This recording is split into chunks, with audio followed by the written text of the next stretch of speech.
Estamos muito felizes por ter você aqui conosco, mais uma vez.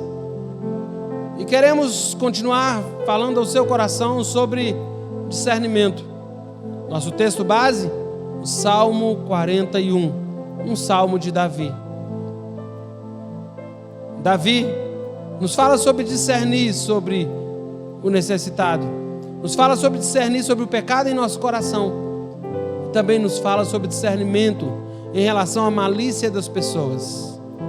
Entre os versos 5 e 9 ele diz assim: se algum deles vem me visitar, diz coisas vãs, amontoando no coração malícias, em saindo é disso que fala. Os meus inimigos falam mal de mim. Quando morrerá? Quando é que o seu nome vai desaparecer da terra? De mim rosnam a uma todos os que me odeiam. Tramam males contra mim, dizendo: peste maligna deu nele, caiu de cama, já não vai levantar-se novamente. Até o meu amigo íntimo, em quem eu confiava, que comia do meu pão, levantou contra mim o seu calcanhar.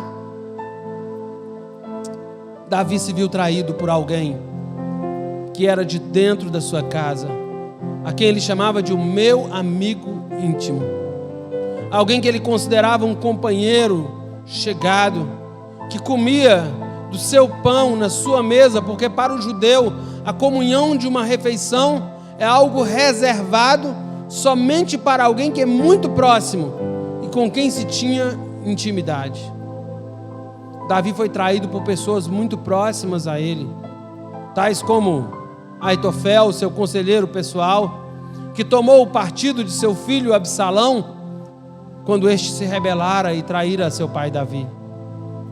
Aitofel era avô de Batseba, odiava Davi pelo que ele fizera a Urias, esposo de Batseba. E Davi sentia o ódio dessas pessoas que falavam mal dele. Era um ódio perceptível para Davi. Eles perguntavam: quando morrerá? Quando lhe perecerá o nome? Desejavam-lhe o mal, ele diz, amontoando no coração malícias. Engendram, planejam males contra mim. Eles faziam-lhe mal, ele diz, levantou contra mim o calcanhar. Sermos traídos por pessoas com quem não temos um relacionamento profundo é algo doloroso. Gosto de pensar que quando alguém chega e diz: pastor, fui traído por um amigo, fui traído por alguém que eu amava, fui traído por alguém próximo. Não se é traído por um inimigo, não há como, porque do inimigo já se espera algumas atitudes. Mas quando pessoas em quem confiamos, com quem temos um relacionamento íntimo, nos trai, a dor é algo excruciante, terrível. Mas por que nos decepcionamos quando alguém próximo a nós nos trai? Muitos são os fatores, mas quando discernimos o fato de que as pessoas nos traem porque são pecadoras, então conseguimos lidar melhor com a traição, por maior que seja a nossa dor. Outro fato que devemos discernir no tocante à traição é que somos tão falhos e pecadores quanto as pessoas que já nos traíram, e que já causamos muita dor e decepção em outras pessoas que também nos tinham como próximas e amadas ao coração delas. Quando somos traídos, nos sentimos injustiçados. Contudo, o único que realmente foi injustiçado quando traído foi o Senhor Jesus. Ele nunca traiu e nunca trairá ninguém. O mesmo você e eu não podemos dizer. Lembre-se, o profeta Jeremias diz: maldito o homem que confia no homem e que faz da carne o seu braço mortal e aparta o seu coração do Senhor.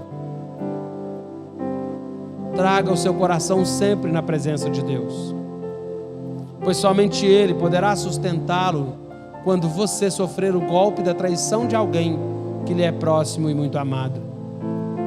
Mas não se esqueça de que você também não deve trair e causar dor ao coração de quem Ele tem como íntimo e chegado.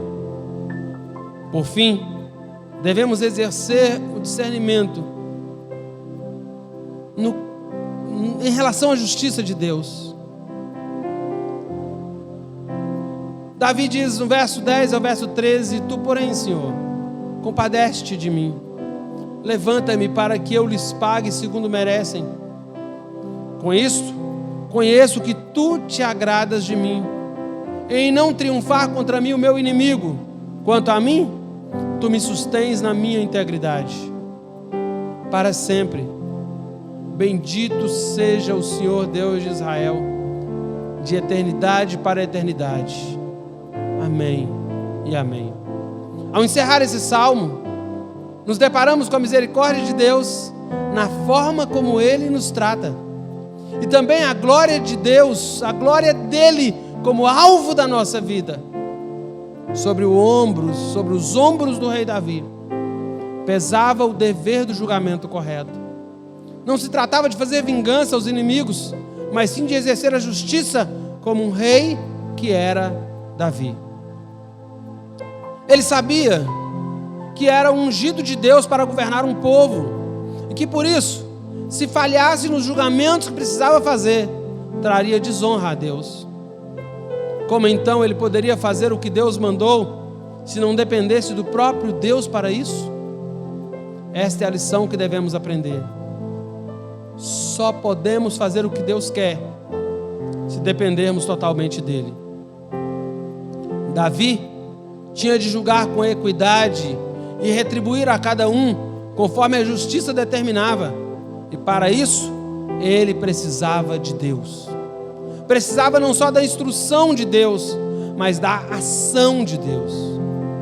Se assim Deus agisse em seu favor, os inimigos não triunfariam sobre ele.